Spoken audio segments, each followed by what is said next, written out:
Today I want to challenge your graphic eye. I want you to look at the image that I have here. On the left hand side, I have a rasterized image. If you zoom in, you will see pixels. On the right hand side, I have the beginning of an illustration. Now it is an image currently as well. Ignore that.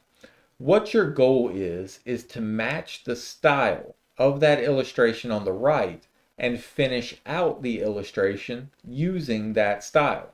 In the graphic world, in illustration like this, there will be times when you are working in teams and you will have to both be able to draw in a way that complements each other.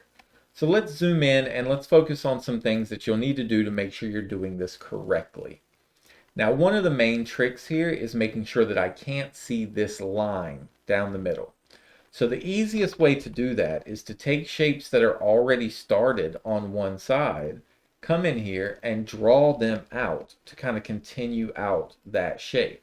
So you'll need to continue some of the lines that are going through here to kind of finish out what they were doing, and then you can kind of create from there your own look. So this will give you some practice on how to experiment with this and how to kind of play around with it along the way. Once you've smoothed out this line, keep moving to the left. The eye and circular shapes like this will create issues for you along the way.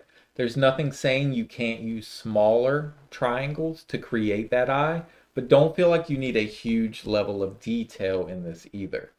So you've got the entire time that you need to create this. It will be a challenge for you. Let's see how good you can do. Good luck. So that is your daily dose of design. If this has worked well for you or you like this lesson, feel free to like the video or subscribe to the channel for more updates that will be coming. Thank you so much, and we'll see you in the next one.